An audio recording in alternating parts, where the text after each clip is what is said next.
Hola iglesia, buenas noches. Estamos hoy ya transmitiendo este devocional. Ten lista tu Biblia y tu cuaderno para que juntos descubramos lo que Dios quiere hablar a nuestras vidas el día de hoy y esta noche. Qué especial es terminar el día, el que tú y yo podamos estudiar lo que Dios habla a nuestros corazones. Así que lista tu Biblia y tu corazón. Amén. Vamos a orar, Señor. Gracias por ese momento, Señor. Padre, gracias por tu palabra, Señor, por tu revelación escrita, Señor, y guiada por tu Espíritu, Señor. Señor, ayúdanos, Señor. Ayúdanos a serte fiel, Señor. Ayúdanos a poder encontrarnos, Señor, en lo que tú nos quieres hablar este día, Señor. Abra los corazones, abre todo entendimiento espiritual, Señor. Que nuestros ojos sean expuestos a la luz de tu palabra, porque solo una palabra es suficiente para que nuestras vidas cambien. En el nombre de Jesús. Amén, iglesia. Así que estamos emocionados el poder descubrir los últimos días, los últimos días, ministerios, el ministerio de Jesús en esos últimos días en la tierra que podemos estudiar. Ya estamos en el capítulo 24. Ya vamos a poder leer. Capítulo 24. Jesús predice la destrucción del templo.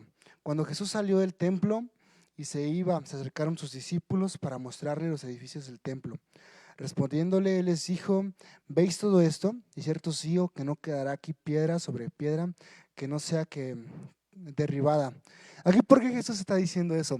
Sabemos por el capítulo 23 que Jesús se duele, sale del templo ya triste, ya con un celo del Señor porque su pueblo no lo había escogido. De hecho, lo dicen los versículos del capítulo 23. Jesús aquí habla: Jerusalén, Jerusalén, que matas a los profetas y apedreas a los que te son enviados. ¿Cuántas veces quise juntar a tus hijos? Aquí está hablando de Jerusalén, que quiso juntar a los israelitas, al pueblo escogido de Dios. ¿Cuántas veces quise juntar a tus hijos como la gallina junta sus polluelos debajo de las alas? Y no quisiste. Aquí Jesús le está hablando que el pueblo no tuvo un corazón para aceptarlo. Entonces aquí Jesús les está hablando a sus discípulos, sale del templo y él sale y sus discípulos van detrás de él y le tratan de decir: ¿sabes qué? A lo mejor tuviste esto, pero ve el templo, ve la maravilla que en ese tiempo Herodes el Grande, te quiero darte un contexto histórico. Herodes el Grande en el año 19 antes de Cristo comenzó a expandir el templo. De hecho tenemos unos escritos históricos donde relata que el templo en ese momento era majestuoso. No sé si te puedas imaginar, en ese momento tanto fue que lo pudieron expandir, pudieron hacer tanta obra que quedó hermoso el templo. Entonces los discípulos le hacen contemplar a Jesús la hermosura del templo, pero él les lanza una profecía y les dice, respondiendo él les dijo: ¿veis todo esto? O sea, el templo, la arquitectura. De cierto os digo que no quedará aquí piedra sobre piedra que no sea derribada. Aquí podemos ver cómo Herodes el Grande, por así decirlo, comenzó esta reedificación del templo de Esdras, porque sabemos que el primer templo de Salomón fue destruido en el exilio. El segundo templo lo escribió Esdras, que lo podemos ver en Esdras 6.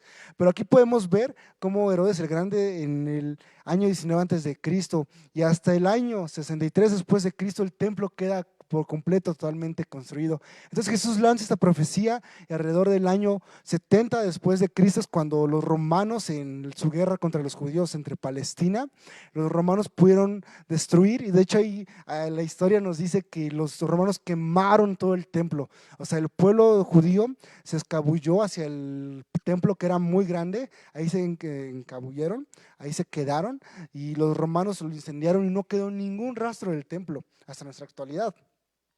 Entonces Jesús aquí les lanza una profecía y quiero decirte algo: que todo lo que tú y yo podamos glorificar, que podamos idolatrar, Jesús lo va a destruir si eso le quita el lugar a él. Porque en ese tiempo los judíos le habían puesto sobre Jesús, sobre el mismo Mesías, el templo. Y Jesús lo tiene que destruir. Así que Jesús, lo que tú y yo está arriba de Jesús, Jesús lo va a destruir algún día, porque ellos cobraban por el templo. El templo era su sacramento más grande en ese tiempo de los judíos. Así que la primera lección: Jesús va a destruir todo lo que nuestra vida está enfocada, que no sea Jesús, Dios y el Espíritu Santo. Seguimos leyendo.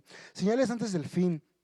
Aquí nos cuenta cómo Jesús, vemos este escenario: Jesús se aparta del templo, y quiero decirte que fue la última vez físicamente que Jesús visitó el templo, este templo que estamos hablando. Jesús se va al monte de los olivos. Qué panorámico, ¿no? Qué gran contraste. Jesús se aleja del templo, pero se va al monte de los olivos, ese monte que quedaba centrado en la ciudad y podía verse todo alrededor. Puedo ver a Jesús ahí con su carácter, ahí pensando, ahí viendo el templo desde lejos, y sus discípulos se acercan. Estando sentado en el monte de los olivos, los discípulos se acercaron aparte diciendo: Dinos, ¿cuándo serán esas cosas? O sea, la destrucción del templo que ya te dije que fue destruido en el año 70 después de Cristo. ¿Cuándo serán esas cosas? ¿Y qué señal habrá de tu venida y del fin del siglo? Aquí podemos ver cómo los discípulos juntan estas dos cosas, la destrucción del templo y los últimos tiempos la juntan, porque ellos no tenían, aquí tú y yo leemos la Biblia, ya podemos ver desde Génesis hasta Apocalipsis, pero ellos no estaban viviendo en el momento. Entonces ellos no habían entendido que Jesús primero habló de la destrucción del templo, ellos lo relacionaron con el último tiempo, con el último siglo. Y Jesús sabiamente, aquí Jesús en su magnificencia, Jesús, déjame decirte que Él nos dio una palabra antes o después de tiempo. Aquí podemos ver cómo los líderes fariseos, los rabinos y todos los líderes religiosos lo rechazaron. Y estaban unas semanas de que Jesús fuera llevado por los romanos a la crucifixión. Aquí, así que Jesús, en medio de esas dos líneas, Jesús da una palabra profética hacia el primer siglo, que es la iglesia, que iba a ser destruido el segundo templo, y les da una visión panorámica de lo que iba a pasar en las señales de los últimos tiempos. Y esa palabra es para ti, para mí, la iglesia del primer siglo que estaba ahí toda entusiasmada. Entonces, ¿cuándo serán esas cosas? ¿Y qué señales habrá de tu venida y el fin de los siglos? Aquí, del versículo 4 en adelante, Jesús nos va a dar unas tendencias físicas y terrenales de lo que pasará antes de que el Hijo del Hombre viniera a la tierra. Quiero que te quedes muy claro eso. Jesús nos va a dar unas tendencias que tú y yo las conocemos tal vez, pero nos da 11 tendencias. Escucha bien, 11 tendencias Jesús nos da acerca de lo que pasará físicamente. En Mateo 24 nos da lo que pasará antes de que venga el Hijo del Hombre. Respondió Jesús, les dijo, mirad que nadie nos engañe. La primera señal, que nadie nos engañe. Y ahí esta señal es para ti y para mí, porque vendrá muchos en mi nombre diciendo, yo soy el Cristo, y a muchos engañarán. Y oiréis de guerras y rumores de guerras. Mirad que no os turbéis, porque es necesario que todo esto acontezca, pero aún no es el fin. O sea, escucha, iglesia, aún no es el fin, aunque tú y yo escuchemos de eso, aún no es el fin, porque se levantará nación contra nación, reino contra reino, y habrá pestes, hambres, terremotos en diferentes lugares, y todo esto será principio de dolores. Todo esto, estas 11 tendencias, será solo principio de dolores, de las señales que Jesús da escatológicamente a su iglesia, entre nosotros y hacia esos discípulos que le estaban preguntando. Entonces os entregarán a tribulación y os matarán, seréis aborrecidos de toda la gente por causa de mi nombre. Jesús está diciendo, muchos tropezarán, entonces se entregarán unos a otros y unos a otros se aborrecerán. Y muchos falsos profetas se levantarán y engañarán a muchos. Y por haberse multiplicado la maldad, el amor de muchos se enfriará. Aquí podemos ver cómo Jesús nos habla de guerras, de rumores de guerras, de pestes, de hambre, de esas tendencias que habrá físicamente, que tú y yo lo podemos saber, porque hay tendencias físicas y tendencias espirituales, pero aquí Jesús está narrando a lo físico. Entonces solo eso es temor, todo eso no es temor, esos son solamente principios de dolores, pero acá hay algo muy importante, que en la iglesia del primer siglo Jesús lo quería dejar en claro, y para ti, para mí, lo quiere dejar en claro. Y muchos falsos profetas se levantarán y engañarán a muchos, y por haberse multiplicado la maldad, el amor de muchos se enfriará. Eso es la apostasía, amada iglesia. La apostasía es cuando alguien niega de su fe, cuando alguien amaba al Señor, alguien caminaba junto al Señor, pero de la nada empezó a moverse en lo contrario.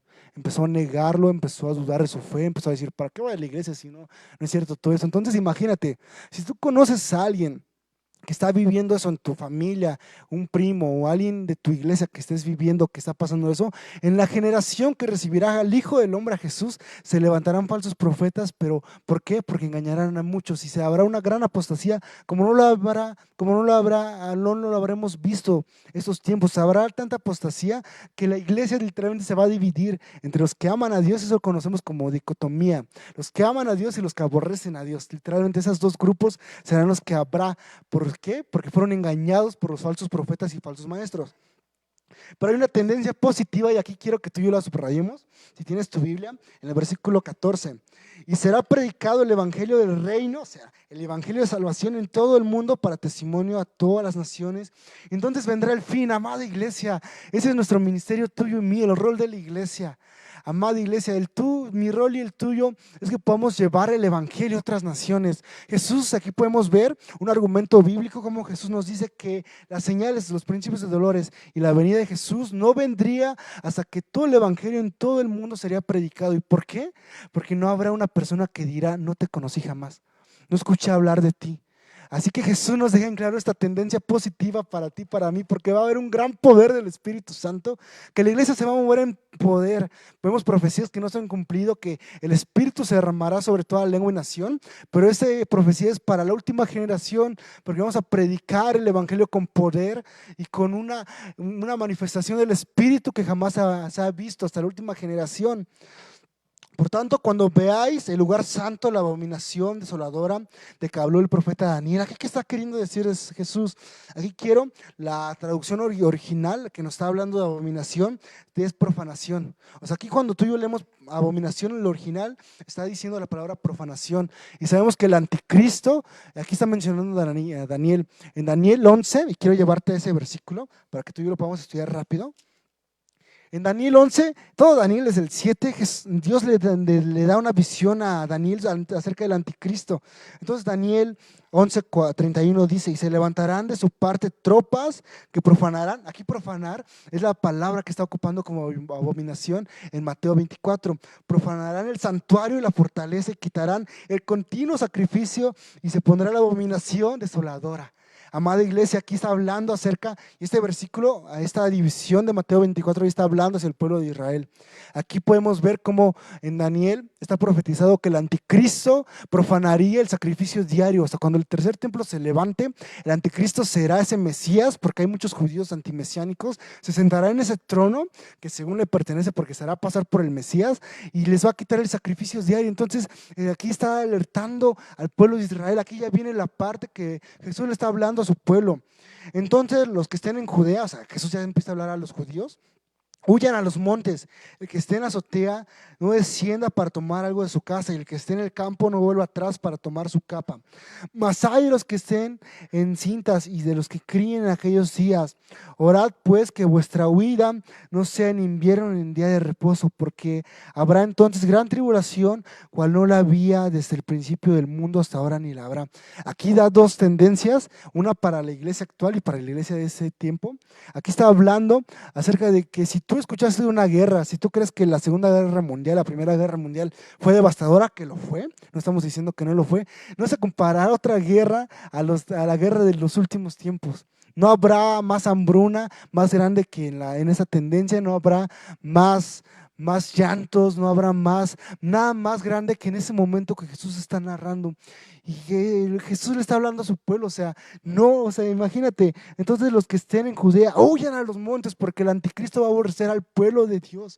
Se levantarán naciones, 10 naciones nos habla el Apocalipsis, que se levantarán 10 naciones para encerrar al pueblo de Dios, a Israel. Porque habrá entonces gran tribulación, la cual no la había desde el principio del mundo hasta ahora ni la habrá. Y si aquellos días no fuesen acortados, nadie sería salvo, mas por causa de los escogidos, aquellos días serán acortados. Tenemos otra esperanza. Jesús viene por una iglesia de esos salvos, serán acortados esos días, porque tú y yo estamos creyendo en la redención y en el poder de Jesús en ese tiempo y en el tiempo venidero y en el tiempo que Él va a venir. Porque se levantarán falsos cristos y falsos profetas harán grandes señales. Imagínate, hasta no solamente vendrán con palabras. Por eso mi deber y tuyo y mío en estos últimos tiempos es enseñar, adoctrinarnos de la palabra para que podamos tener un espíritu de discernimiento. Y hay una palabra que me encanta, que a veces tú y yo creemos que seremos la generación que danza y lo cantamos y remolineamos y todo. Pero espérate, mamá de iglesia, esta generación necesita ser primero la generación que estudia y la generación que discierne y tiene un espíritu que se revela a través de la palabra para discernir por este falso Cristo y por este falso profeta que hará señales en el nombre de Cristo. Y harán grandes señales y prodigios de tal manera que engañarán, si fuese posible, aún a los escogidos. Amada iglesia, ese remanente de Dios va a ser engañado por el anticristo. Así que vamos a comenzar a leer. Así que si os dijeren, mirad está en el desierto, no salgáis, o mirad está en el aposento, no lo creáis. O sea, no creas que un Cristo se va a volver a levantar, no lo creas, iglesia. Porque como el relámpago que sale del oriente y se muestra hasta el occidente, así será la venida del Hijo del Hombre. Porque donde quiere que estuviera el cuerpo muerto, allí se juntarán las águilas. Amada iglesia, aquí Jesús compara la venida del Hijo del Hombre como un relámpago. Un relámpago no lo puedes predecir, no puedes decir, mañana va a caer un relámpago relámpago haga esta hora, no puede predecir eso. ¿Por qué? Porque así será la venida del Hijo del Hombre. La venida del Hijo del Hombre. Inmediatamente después de la tribulación, aquellos días, el sol se oscurecerá y la luna no dará su resplandor y las estrellas caerán del cielo y las potencias de los cielos serán conmovidas. Aquí tenemos, y subráyalo, la venida del Hijo del Hombre. No creas que va a ser como, ya pasó y nadie se dio cuenta. No, la naturaleza se va a postrar ante la venida del Hijo del Hombre. Lo vemos en Apocalipsis, que nos dice que todo monte será removido para que el monte Sión quede y el Hijo del Hombre baje. Entonces aparecerá la señal del Hijo del Hombre en el cielo. Entonces lamentarán. Aquí tú y yo podemos ver, lamentarán todas las tribus de la tierra y verán al Hijo del Hombre viniendo sobre las nubes del cielo con gran poder y con gran gloria. La venida del Hijo del Hombre no va a ser un hecho así que tú digas, no, pues ya vino y nadie se dio cuenta o nadie vino. Y la venida del Hijo del Hombre es, todo se postrará delante de él. Es cuando vemos la promesa de que toda lengua confesaría que Él es Dios, que Él es Cristo y toda rodilla se doblaría ante Él, porque eso pasará.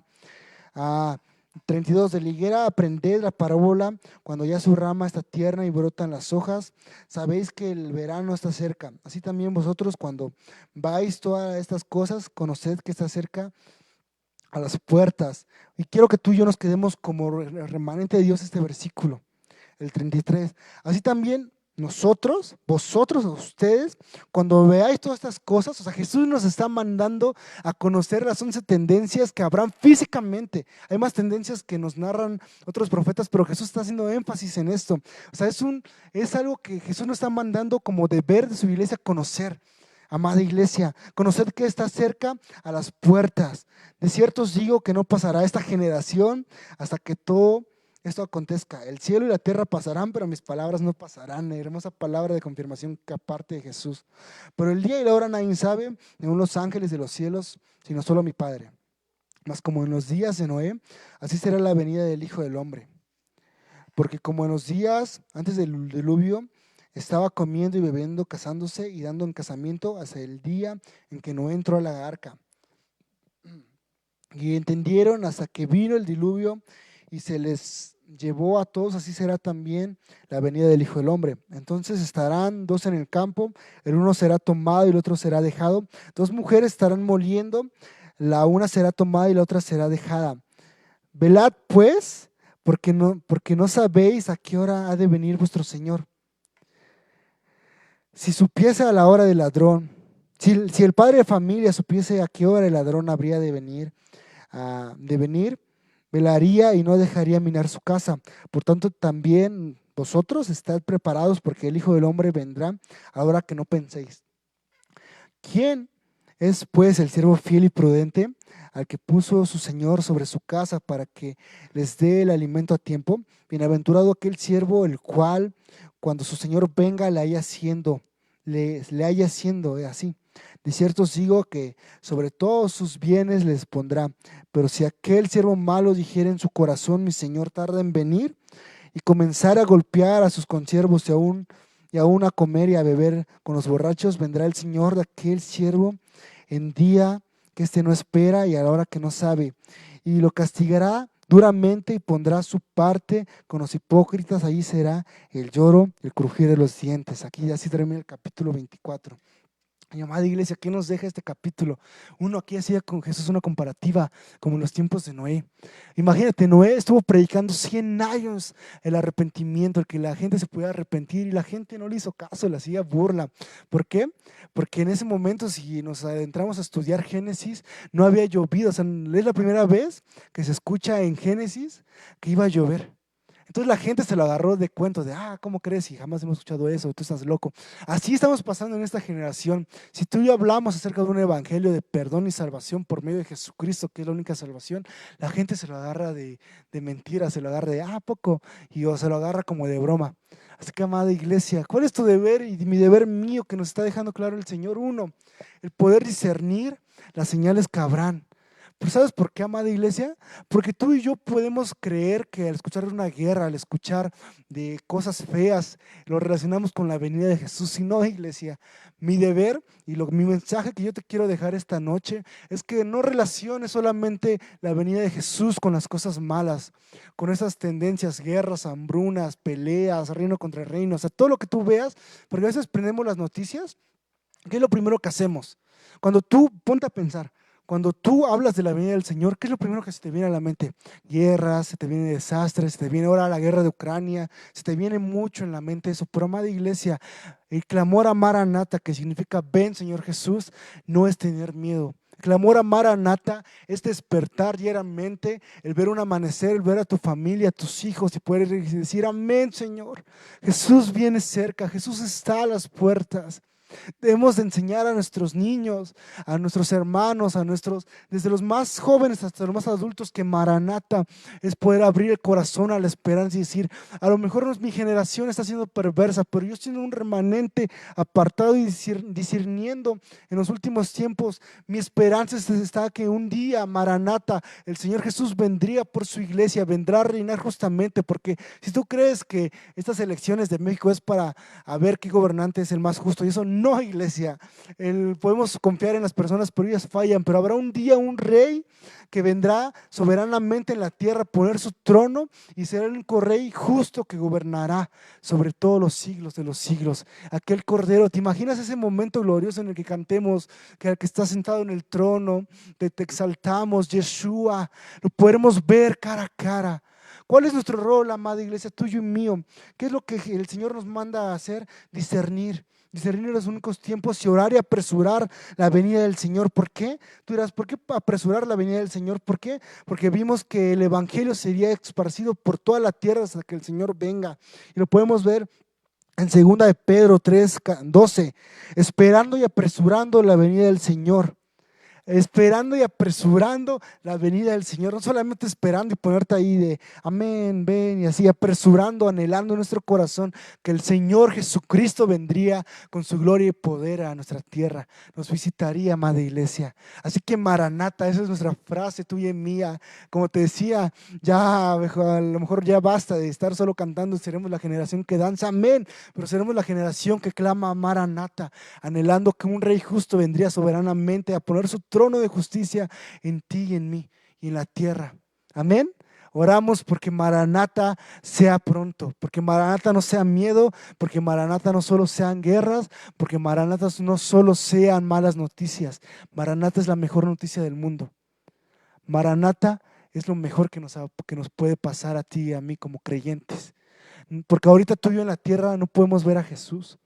Nosotros vivimos en tiempo de gracia y en tiempo de fe, porque aún no lo pudimos ver en su tiempo ministerial, pero por fe conocemos y creemos en Él. Pero habrá un tiempo en el que ese velo en lo espiritual se quitará y lo podremos ver cara a cara. Así que, amada iglesia, oremos. Señor, gracias por esta palabra, Señor. Padre, Maranata, Señor, te anhelamos, te deseamos en mi vida, en la tierra, Señor. Maranata al Rey, Señor, al único Cristo, al único Mesías, Señor, porque tú mereces gloria por los siglos de los siglos, Señor.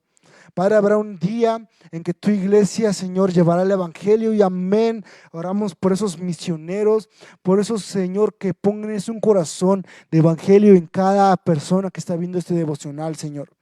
Padre, que pones un devoción, que pones un corazón de evangelista que ama a las almas perdidas, porque quieren ver un reino venidero con más personas y no con envidia, Señor.